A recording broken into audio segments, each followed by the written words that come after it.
Skurdžiai su išgeriančia motina Žiežmariuose gyvenantiems 2 paaugliams, 16-metei mergaitei ir 15-mečiam berniukui, vienintelė paguoda gyvūnai. Vaikai globoja 3 kačiukus. Dar neseniai jų kieme suręstoje varganoje būdoje amsėjo kalytė blizgė. Vaikų numylėtą šunelį nepilnamečio akivaizdoje užmušė įtūžusi jų motina. Nenorėdama girta buvau, tai iš pykčio. Tai ką jūs jam padarėt? Užmušiau prismaugus. Pirmadienio vakarą egzekuciją šuniui surengusiai moteriai nustatytas sunkus girtumas. Kaimynai pasakojo, jog moteris kieme šunis smaugė, jis spardė, trankė į namo sieną. Ašaromis apsipylė įsiutusią motiną, sutramdyti nepajėgiantis vaikai bandė šunelį gelbėti, jį slėpti. Tačiau ir patys buvo priversti saugoti siautėjančios motinos. Šunį gelbėjusią mergaitę motina vaikėsi po visą kiemą. Aš pagavau šunį ir bėgau su šuniu. Mama sako, ateik čia, sako, su šuniu, sako. Sakau, mama, sakau, nemus, sakau. Sako, mama, nemus, sako. Nu, paėmiau škuoju už kaklo tenkė ant krateros į, ant žemę tenkė iš karto. Tada pagavo, nubėgau į mamos kambarį, tada jį pagavo.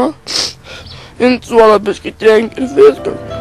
Vaikai pagalbos kreipėsi į kaimynus, jie paskambino gyvūnų globėjams, o šie iškvietė policijos pareigūnus, bet jau buvo per vėlu. Pareigūnai rado, kad užkastas šuo ir viskas. Šeimininkė paaiškino, kad papjovė kaimynės vištas, už tai užmušė šunį. Negyvas šunelis rastas už tvarto šalia tualeto, kur pilna šiukšlių. Šunį užmušusi šeimininkė jį užkasė keliasdešimties centimetrų gylio duobėje. Šuns kūnas prieš užkasant įmestas į šiukšlių maišą. Veterinarai kartu su policija atkasę šunį išsivežė ištirti. Jis įdėtas pusiau į polietileninį maišą pusę šunelio, būtent galvos krūtinės dalis ir matosi, kad yra iš galvos srities, iš burnos išbėgęs kraujas. Savo numylėtinių egzekuciją matę vaikai pasakoja, kad motina jau ne kartą kėlė ranką prieš šunį. Bent 3 kartus ji kėsinosi šunelį pakarti. Šįkart moteris aiškina įsiutusi, nes šuo išpjovė 6 kaimynės vištas. Vištos išpjautos prieš 2 savaitės. Jų netekusi kaimynė tuomet šunį paragino prisirišti. Išpjovė, nu tai ką padarysi dabar jau, kad išpjovė, tai aš niekogi prieš neišeiti, ką sakiau. Tik sakiau, pririšk tą šuniuką, geriau aš dar 3 nusipirkau. Paskui po to.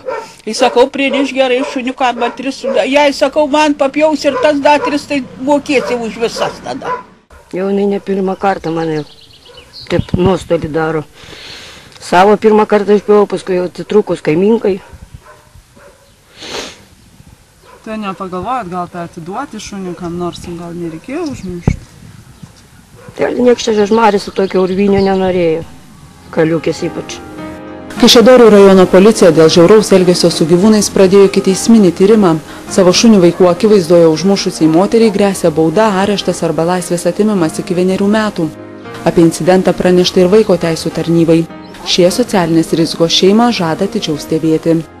Reporterė Kristina Karlonė, Kaišiadorių rajonas, Žiežmariai.